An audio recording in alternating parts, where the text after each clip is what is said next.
Les doy la bienvenida a este webinar de UX. Hoy vamos a estar hablando un poquito sobre cómo es conocer a nuestros usuarios.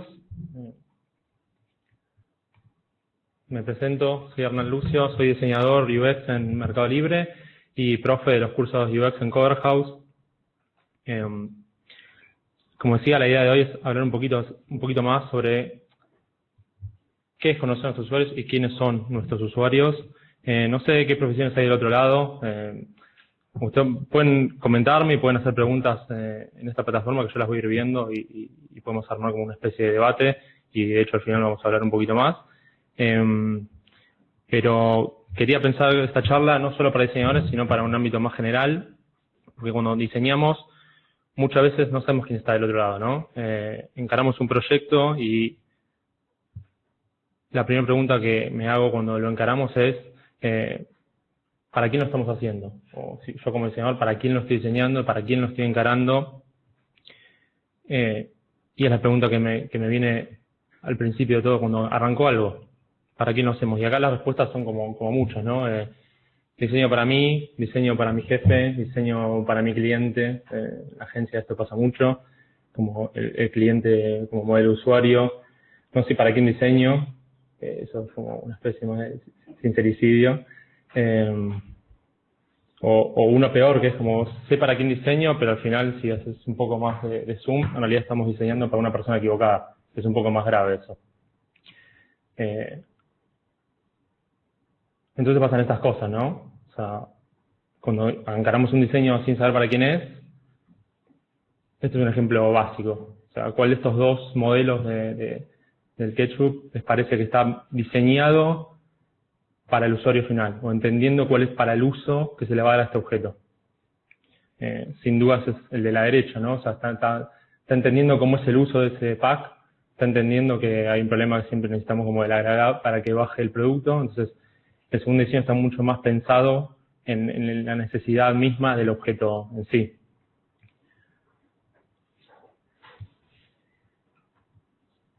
O ejemplos un poco más críticos, no sé si lo conocen, también es uno famoso en lo que es UX, que es la boleta de Palm Beach, en una de las votaciones de Estados Unidos.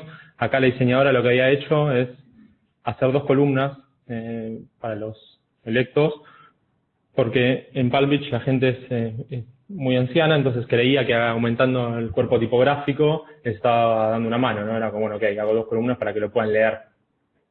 El problema que había acá es que al hacer eso se tuvo que intercalar cada radio con cada político. Entonces, el modelo mental que te viene de una cuando ves esto es que el primero es Bush y el segundo es Al Gore. Sin embargo, no estaba pasando eso. El segundo era Pat, ¿no?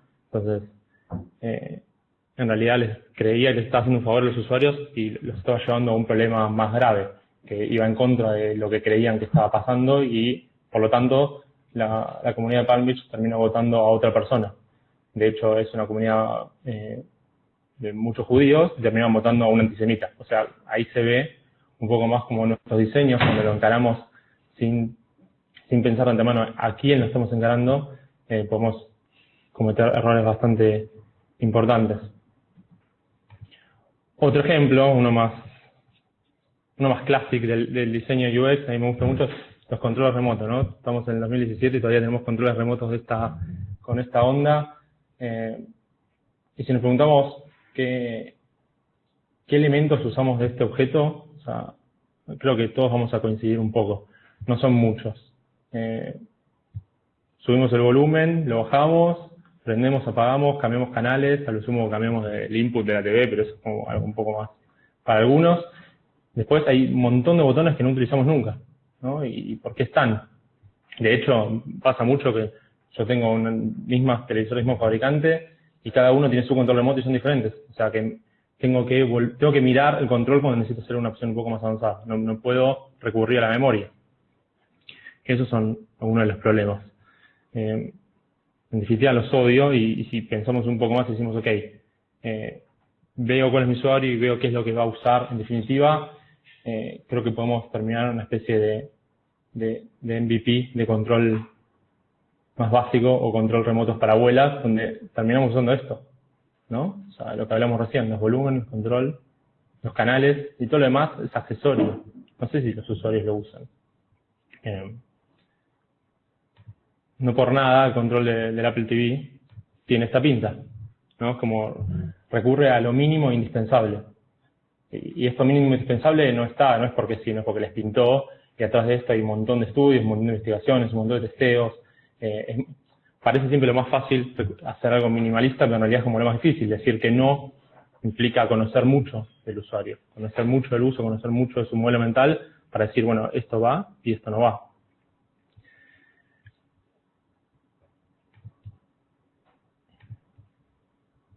Entonces, estos son algunos ejemplos. Como para arrancar, la idea es, entre nosotros ponemos a pensar, cuando encaramos un proyecto, ¿cuánto sabemos realmente de nuestros usuarios? Piense cada uno, cuando encara algo, ¿cuánto cree que sabe del usuario final?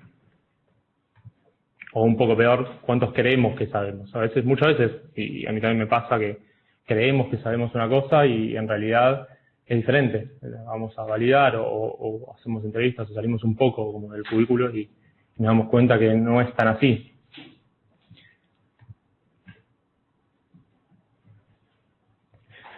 Entonces, un poquito la herramienta o el método para encarar los diseños pensados en el usuario es la filosofía del diseño centrado en el usuario. Si queremos conocerlo y queremos hacer diseños a su medida, que mejoren la usabilidad, que mejoren su uso y en definitiva que mejore la experiencia, tenemos que recurrir a esta filosofía que va a responder un poco a todas estas preguntas que nos hacemos al principio.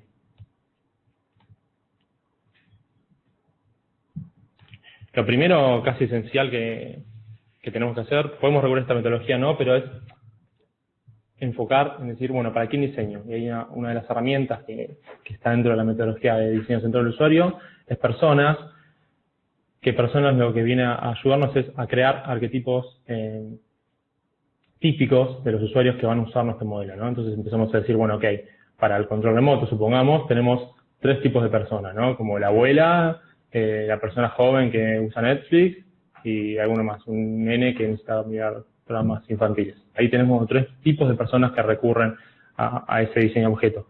O uno más, en Mercado Libre, el típico personas que tenemos es compradores y vendedores, ¿no? Como segmentamos, decimos, bueno, ok, tenemos estos 2 modelos grandes de personas. Y eso lo que te permite es enfocar un poco más. Un poco la definición de la herramienta.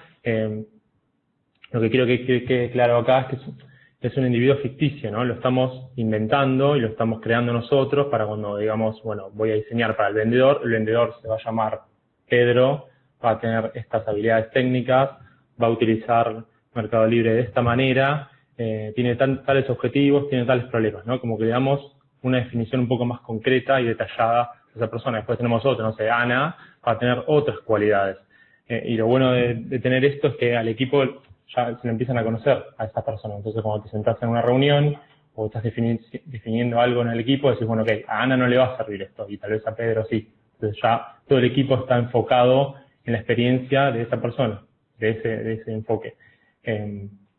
Por supuesto que al ser individuos ficticios, después tenemos que siempre salir y mediante entrevistas irlos puliendo y irlos acercando a la realidad. Si no, estaríamos cometiendo el mismo error de antes, es creemos que diseñamos para alguien y al final no es esa persona.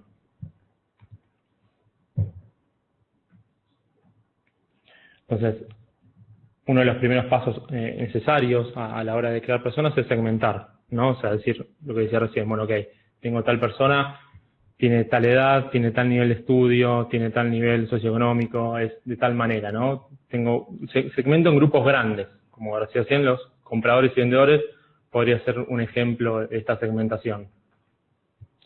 Lo segundo que voy a necesitar es humanizar, decir, ok, bueno, esta persona ya lo bajo como una persona en concreto, bueno, esta persona, dónde vive, a qué se dedica, cómo se llama, lo creo, lo imagino y es algo ficticio que estoy recreando.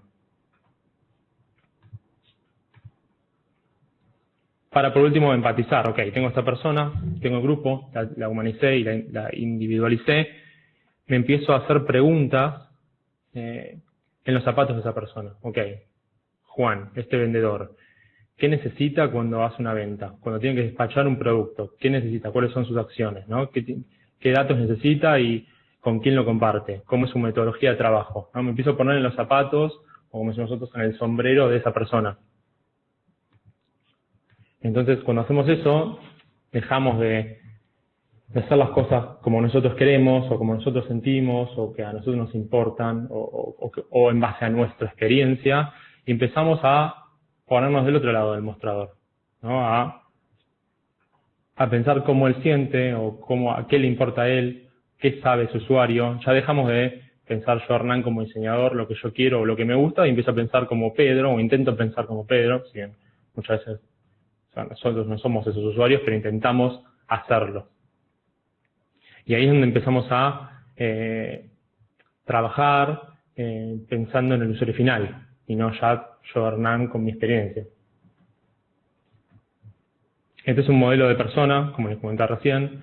Es un modelo muy sintético, puede ser mucho más detallado, pero acá se puede ver claramente cómo empezamos a individualizar, humanizar con los rasgos que hablábamos, ¿no? O sea, los rasgos más técnicos, el objetivo que tiene esta persona con el producto, le ponemos una foto, le ponemos un nombre, le describimos habilidades técnicas. Nosotros muchas veces hacemos estos tipos de personas y las ponemos en la pared y casi como lo tenemos ahí fijo, ¿no? Como casi para reminder, no olvidar, estamos diciendo para esta persona. Es una buena técnica. Por supuesto, este es uno de las herramientas que tenemos al alcance cuando queremos diseñar conociendo a nuestros usuarios. Tenemos muchos métodos más, muchas herramientas más desde User Research para acercarnos un poquito más a esa persona e intentar pensar con sus zapatos, digamos, poniéndonos en sus zapatos. Una que tenemos al alcance es una que comenté antes, que es las entrevistas contextuales, ¿no? O sea, nosotros creamos el tipo de persona, pero necesitamos pulirla. O sea, yo puedo pensar que Juan, como vendedor, va a necesitar esto, pero después, o sea, no sé, es lo que yo me estoy imaginando que va a necesitar ese vendedor. Necesito salir, necesito entrevistar a un vendedor, necesito hablar, necesito visitarlo, necesito ver qué hace, qué no hace, qué problemas tiene. No tanto para respondérselos, si veo que está haciendo algo mal, no tanto desde ese lado, sino como como observador, tomar nota, decir, ok, ¿está usando la herramienta mal de este lado? Bueno, ok, tengo un problema acá y lo puedo mejorar con algo, pero puedo también entender áreas de oportunidad que tengo en el producto y darle un poquito más de pulir un poco más o iterar un poco más a esa persona que había creado antes.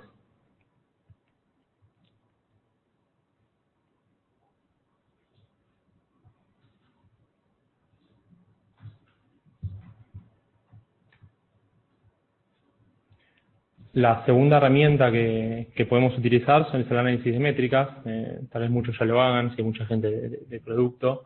Y ahí lo que empezamos a mirar es, ok, bueno, yo ya tengo un flujo, tengo una herramienta. ¿En dónde hay dropout? ¿Qué usan, qué no usan? ¿Con qué herramientas? ¿Con qué dispositivos? Empiezo a entender un poco más el dato en cantidad de la gente y empiezo a poder sacar patrones de comportamiento, ¿no? Capaz veo en un flujo, muchas veces nosotros lo que vimos, uno que hicimos últimamente en la aplicación para cargar el celular, y decimos, bueno, ok, en esta pantalla la gente se está cayendo, la está usando menos. Bueno, evidentemente tenemos un problema acá que tenemos que atacar. Entonces, esto nos da un poco como el mapa de estadística más grande para entender comportamientos. Otra herramienta que podemos utilizar es el card sorting. Muchas veces, no sé si alguno ya hizo, pero cuando definimos arquitecturas de información y de navegación en nuestros proyectos, la forma de ponerlo a prueba, de nuevo, la forma de diseñar con nuestros usuarios esa arquitectura de información es haciendo un card sorting, es diciendo, bueno, ok, tengo un árbol, tengo un mapa, como si fuese un mapa de sitio, tengo un árbol, bueno, ¿cuál es el modelo mental de las personas? ¿Cómo van a buscar las cosas donde yo se las voy a poner? ¿Cuál es la encontrabilidad que tiene eso? Entonces empiezo a definir, eso pasa mucho, no sé si ven en las apps cuando abren los drawers o los tab bars en iOS, bueno, de esas secciones, ¿qué otras secciones se disparan? Si yo quiero hacer un reclamo que tuve en una factura, bueno, ¿qué serie de pasos tengo que hacer para encontrar eso? Esa serie de pasos que tengo que hacer, muchas veces me salen cuando justamente esta arquitectura está bien diseñada, y muchas veces no sale cuando nos damos cuenta que tenemos que ir a Google y buscarla para entrar a esa sección. Ahí es cuando la encontrabilidad no está bien definida. El Card-Sorting justamente nos ayuda a esto, a mejorar esa encontrabilidad, porque trabajamos con el usuario esa arquitectura de información. Nos sentamos con ellos y vemos qué encuentran, qué no encuentran, y lo que no encuentran, por qué, ¿no? Muchas veces por un tema de wording, simplemente hay que cambiar las palabras porque lo asocian con otra cosa, o muchas veces por la jerarquía, tenemos que ubicar elementos en otros lugares, y eso la verdad que yo me puedo poner en el lugar de mi persona, pero hasta que no lo testeo realmente con las personas no me voy a dar cuenta. Sobre todo porque si bien está bueno tener una experiencia en esto, muchas veces nos contamina porque sabemos mucho más que lo que sabe el usuario. Entonces, el Card-Sorting es una de las herramientas para alinearnos al modelo mental que tiene la persona final que va a usar nuestro proyecto.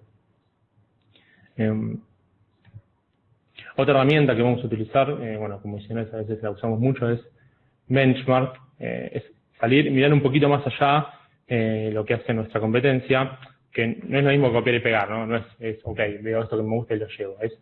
Es un poco más complejo, es ir a analizar, entender, bueno, ok, de esta aplicación, este flujo, miro la usabilidad que tiene, o miro la encontrabilidad de las cosas, o miro la arquitectura de información, o miro cómo le habla al usuario, o muchas veces nosotros lo usamos para medir las interacciones que tienen tales flujos o los diseños. Es ir y ver qué hacen bien, qué hacen mal, para después llevarlo como ideas a nuestros proyectos. Nunca sirve copiar y pegar porque siempre ellos le van a estar pegando a otros usuarios en otros países, como no se adapta así. Pero nos sirve para abrir como un poco las ideas y el panorama y traer nuevas ideas a los proyectos. Esta es como el caballito de batalla de UX, que ayuda a definir muchas veces, a cerrar discusiones, que son los testeos de usabilidad, ¿no? O sea, cuando tenemos un prototipo ya listo en nuestras manos, un flujo, ¿no? Como le decimos, una serie de pantallas que llevan a que el usuario haga una tarea, tenemos que testearla con el usuario, tenemos que ver si funciona, tenemos que ver cuál es el grado de usabilidad que tiene eso. El que va a responder todo eso va a ser la prueba de usabilidad, y no el grupo de UX con todos sus conocimientos. Es ir, sentarnos, y lo podemos hacer a distancia, puede ser en el lugar, puede ser moderado, no moderado, pero es ir con el usuario real y poner a prueba eso que estuvimos diseñando hasta ahora. Muy bien, de preguntas. Ok. Acá destaco la palabra real, porque de nuevo no es alguien del equipo, ¿no? Es alguien ajeno al equipo, es una persona de verdad, y es la persona justamente se tiene que empatar con este diseño de persona que habíamos hecho antes. Si yo creé que un tipo de vendedor era así y así, cuando tenga que hacer una prueba de usabilidad voy a ir a buscar vendedores. Si no traigo vendedores es como, de nuevo, diseñé para una persona y después lo estoy probando con otra. Entonces tal vez me da mal, pero no me da mal porque lo diseñé mal, sino porque lo estoy probando con alguien para que no diseñé. Entonces, de nuevo, si sabemos para quién estamos diseñando, cuando vayamos a la etapa de reclutamiento, vamos a atraer este tipo de personas. Y ahí lo que medimos, bueno, no sé si alguno hizo prueba de usabilidad, no me quiero ahora como detener en eso, pero vamos midiendo la eficacia que tiene el producto, la eficiencia, cuánto cuesta, la satisfacción que tiene.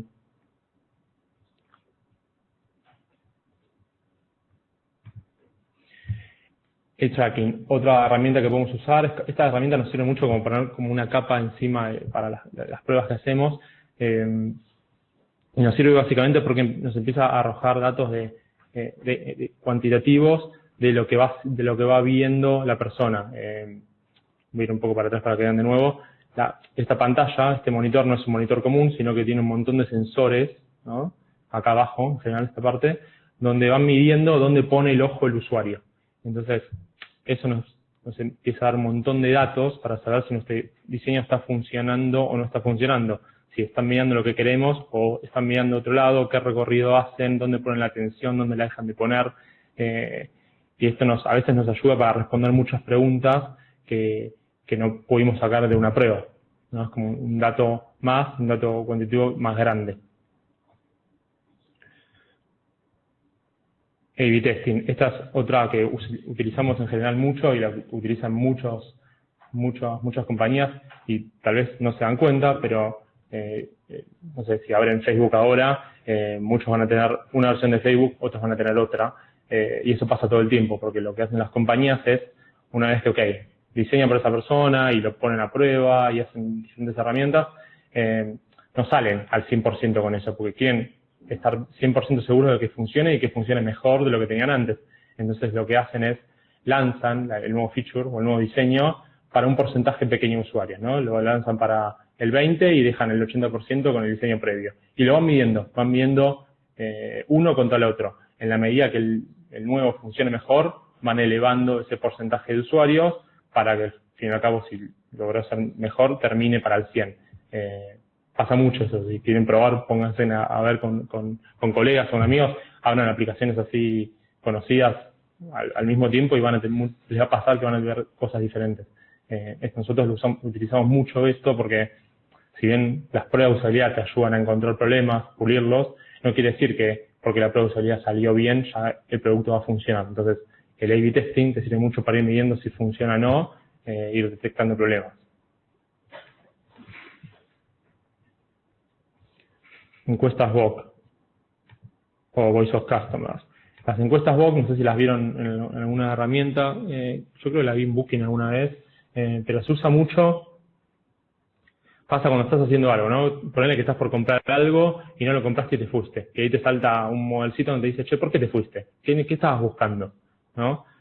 Lo que lo que nos viene a solucionar las encuestas VOC es traernos con las palabras del usuario el problema que está teniendo, ¿no? O comentario o sugerencia, lo que tiene el usuario en ese momento que decirnos, se puede explayar ahí, ¿no? Es un campo de texto grande para que nos cuente qué pasa. Y nos ayuda porque podemos identificar ¿no? necesidades insatisfechas o problemas que no estábamos viendo o cosas que no vimos con las otras herramientas utilizadas. Un ejemplo que se me viene a la cabeza cuando lo usamos nosotros fue, creo que era una landing de un producto de Point, cuando lo lanzamos, que era para cobrar con tarjeta. La landing la estábamos viendo con los A/B testing y no estaba funcionando mejor que lo que teníamos. Hicimos pruebas y las pruebas estaban bien, pero no entendíamos por qué no estaba funcionando. Cuando tiramos la encuesta, las VOC, lo que pasó es que los usuarios nos empezaron a decir, bueno, necesito saber en cuántos días se me va a librar la plata cuando cobre con esta herramienta. Y era algo que nos quedó como, ok, nunca pensamos en eso. Nosotros íbamos como con todo, contando cuánto salía el producto, que tenía cuotas, que tenía envío gratis, que tenía garantía, contamos todas esas cualidades del producto y de la venta, pero no estábamos contando el dato que necesitaba el usuario o que necesitaba el vendedor. Nos saltó en entrevistas, no lo pusimos. Con las VOC nos dimos cuenta que era un dato que teníamos que mandar de primera a la landing. Y cuando lo pusimos empezó a traccionar mucho mejor. Entonces pueden utilizar estas herramientas cuando no saben, tienen un problema y no saben bien por qué o necesitan escuchar al usuario. La verdad que cuando pones esto, el usuario habla. Habla y en general se queja, pero está bueno leer esas quejas. Mapas de calor. Bueno, mapas de calor es el resultado, si quieren, de lo que vimos antes, ¿no? El eye tracking. Esto es como lo que termina pasando cuando el usuario mira. Este es un mapa de calor de clics, pero si podría ser también similar para el de vista. Es bueno, en este caso es cuántas veces hizo clic o en dónde hizo más clic, ¿no? Las zonas estas más intensas es donde más se cliqueó y a medida que se desvanece es donde menos se cliqueó. Y esto los sitios lo miden todo el tiempo porque tracciona qué funciona más, ¿no? Tracciona dónde hay más interacción por parte de los usuarios, dónde hay menos, o muchas veces nos ayuda, nosotros haciendo unas landings, nos dimos cuenta que los usuarios hacían clics en lugares donde no tenían que hacer clic. Esos son como problemas de diseño, ¿no? O al revés, no hacían clic donde tenían que hacer clic. Entonces con estas cosas puedes ir midiendo y puedes ir jugando. Si tienes una A/B testing en paralelo, vas haciendo varios diseños o moviendo cosas o cambiando diseños y vas viendo cómo es la interacción del usuario con esa herramienta que estás poniendo en producción. Ok, estas son algunas, fui un poco rápido porque no quise como detenerme mucho en cada una, por supuesto que son mucho más avanzadas y hay que ponerle... Uy, se pasó.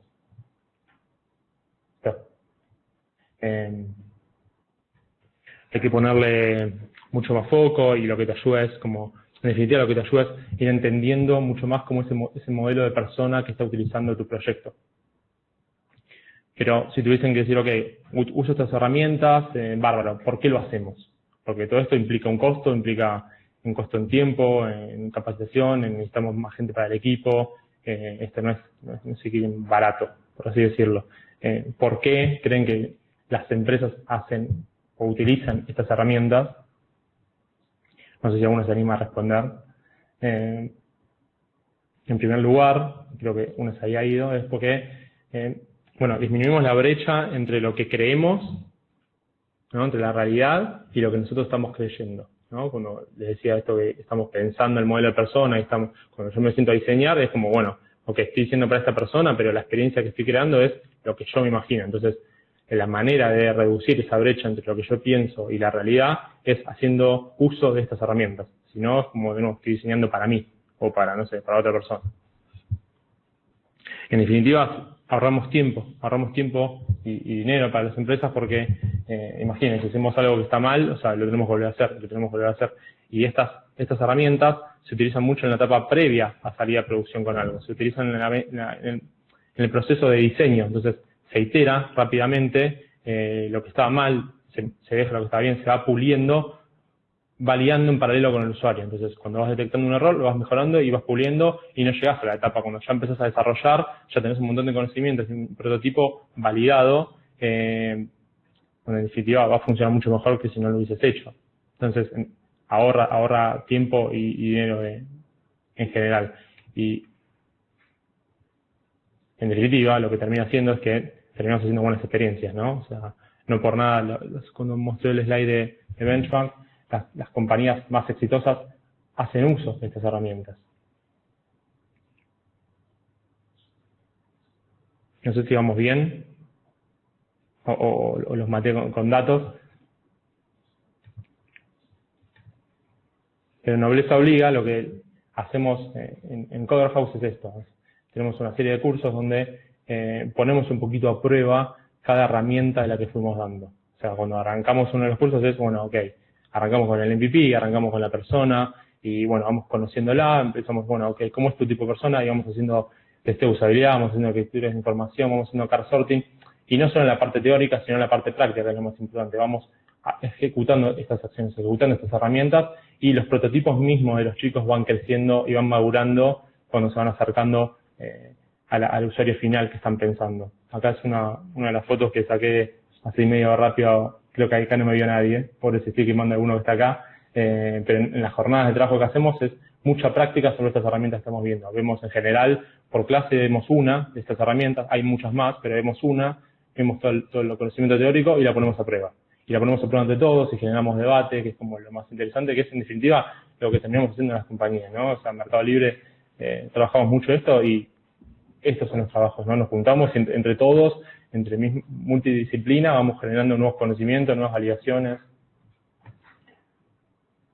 Este es un car sorting que hicimos el otro día, donde estábamos haciendo una arquitectura de información y armamos grupos y fuimos viendo cómo pensaba cada grupo, los chicos discutían, se ponían de acuerdo, y está bueno porque terminas viendo como patrones en general de uso y otros patrones incorrectos. Entonces, por una práctica siempre lo mejor. Esta es una matriz donde, de nuevo, matriz de car sorting, no voy a explicar ahora en detalle, pero como los prototipos nacen con una arquitectura de información y cuando empiezan a ejecutar diferentes car sorting van mejorando, ¿no? Se van acercando al modelo mental o de nuevo se van acercando a la realidad de uso de las personas.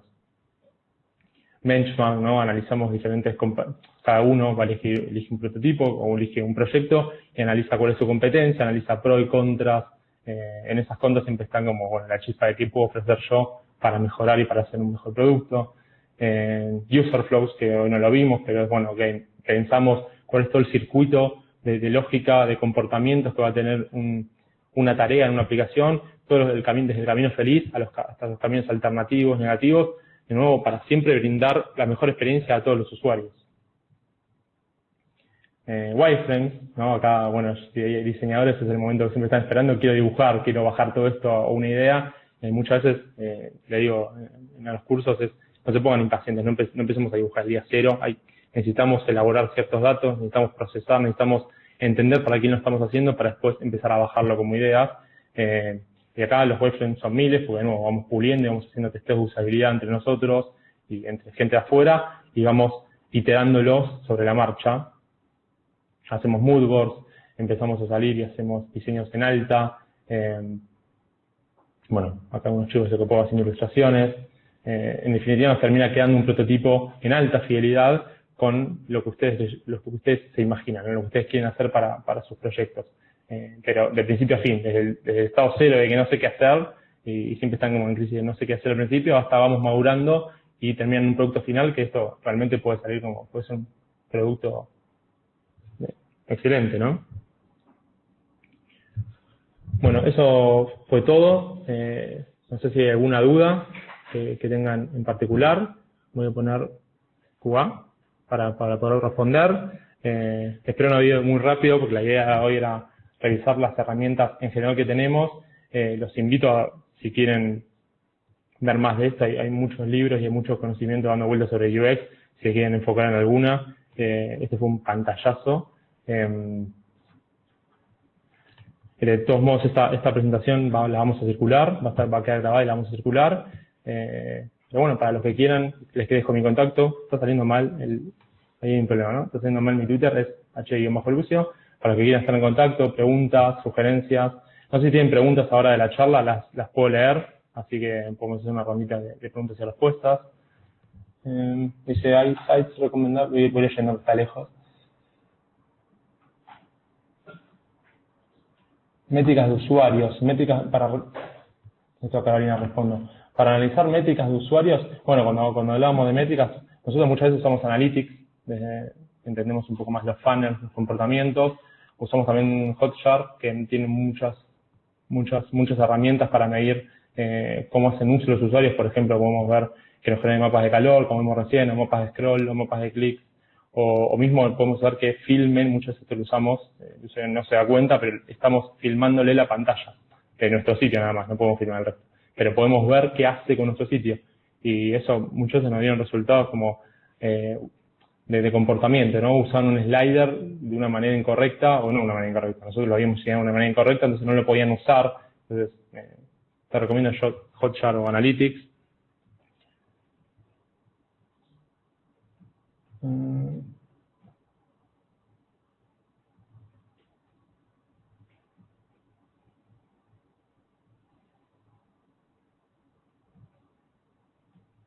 Acá hay una pregunta de testing, pero creo que mezcla un poquito con lo que es testeo de usabilidad. Lo ideal siempre es hacer pruebas de usabilidad, porque las pruebas de usabilidad lo que nos va a arrojar son los problemas que estamos teniendo y entender un poquito más el por qué, entonces los vamos solucionando sobre la marcha.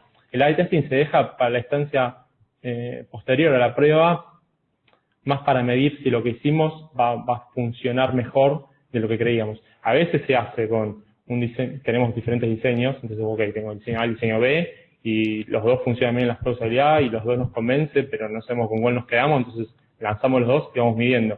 Pero en general muchas veces se usa con el diseño nuevo que hicimos con lo que hay en producción. Entonces vamos midiendo lo que ya se usa, cómo se usa, y lo nuevo, si se va usando mejor o no.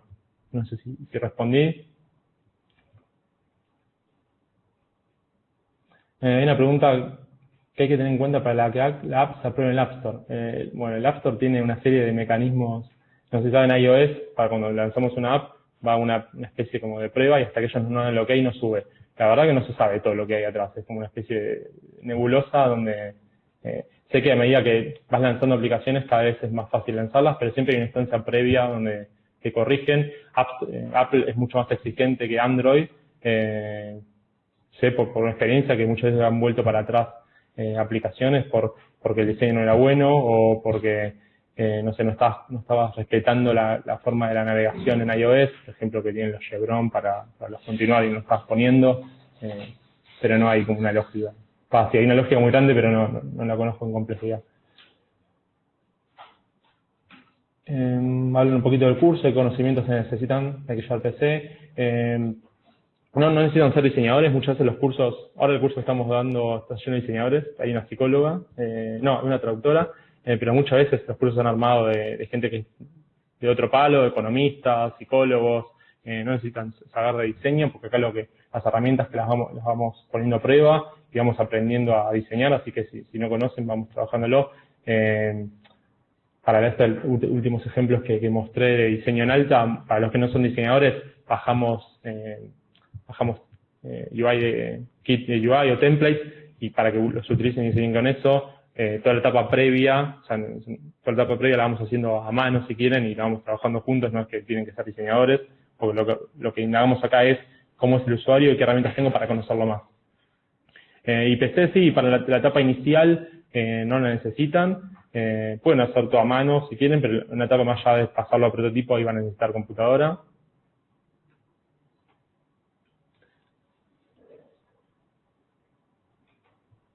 Creo que hay una pregunta similar al diseño. Sí, tengo varios libros. Don't Make Me Think, que es el que me viene a la cabeza ahora, no más pensar. Les puedo pasar, si quieren, no sé si podemos hacer algún grupo o algo, o después por Twitter, si quieren, disparo varios links con varios libros, si les interesa esta disciplina, para meterse más.